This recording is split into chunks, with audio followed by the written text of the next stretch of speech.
ಏಲೇ ಸೊಸಿ ಬರೀ ಉಗ್ರಿಗ್ ಬಣ್ಣ ಹಚ್ಕೊಂತ ಬಿಟ್ಟಿಯಲ್ಲೋ. ವಾಷಿಂಗ್ ಮಷಿನ್ ಕೆಟ್ಟು ವಾರ ಆತು. ಈಗೋ ಇಲ್ಲಿ ಬಟ್ಟೆ ಬೆಟ್ಟದಂಗ್ ಬಿದಾವ್ ನೋಡು. ಹೋಗಿ ಪಟಾಪಟ ಹೋಗಿ ಹೋಗು. ಏನತ್ತೆ ಇಷ್ಟೊಂದ್ ಬಟ್ಟೆ ನಾನು ನನ್ ಕೈಲಿ ಆಗಲ್ಲ ಅತ್ತೆ ಗೌಡ್ರೆ, ಕೈಯೆಲ್ಲ ಕೆಂಪಾಗ್ ಉರಿತಾವ್. ನಿಮ್ ಮಗನ್ಗೆ ಹೇಳ್ರಿ, ಅಷ್ಟೊಂದ್ ಮೈ ಕೈ ಬೆಳೆಸ್ಕೊಂಡನಲ್ಲ, ಶಕ್ತಿ ಪ್ರದರ್ಶನ ಮಾಡಕ್ ಬಟ್ಟೆ ಒಗ್ಯಾಕ್ ಹೇಳ್ರಿ. ನೋಡ್ರಿ ಇಲ್ಲಿ ಮಂದಿ ಬಾಡಿ ನೋಡಿ ಶಿಳ್ಳಿ ಹೊಡಿತಾರೆ ಅನ್ಕೊಂಡ್ರೆ ಈ ಮಂದಿ ನನ್ನನ್ನೇ ವಾಷಿಂಗ್ ಮಷಿನ್ ಮಾಡ್ಬಿಟ್ರಲ್ಲೋ. ದೇವ್ರೇ, ನಂದು ಬೌನ್ಸರ್ ಬಾಡಿ ಐತಿ, ಇವ್ರು ನನ್ನ ಅಕ್ಸ ಮಾಡ್ಬಿಟ್ರಲ್ಲ. ಬಟ್ಟೆ ಕೊಳೆ ಹೋಗಕ್ಕೆ ಸೋಪ್ ಪುಡಿಬೇಕಿಲ್ಲೋ ತಮ್ಮ, ಈ ಮಂಗನ್ ಪವರ್ ಇದ್ರೆ ಸಾಕು. ಡಿಶುಮ್ ಡಿಶುಮ್.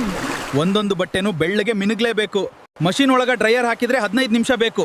ಆದ್ರೆ ನಾನು ಹಿಂಗ್ ಒಮ್ಮೆ ತಿರ್ಗಿಸಿದ್ರೆ ಸಾಕು, ಸೆಕೆಂಡ್ ಒಳಗ ಬಟ್ಟೆ ಪಟಾಕಿ ತರ ಒಣಗ್ತಾವ್.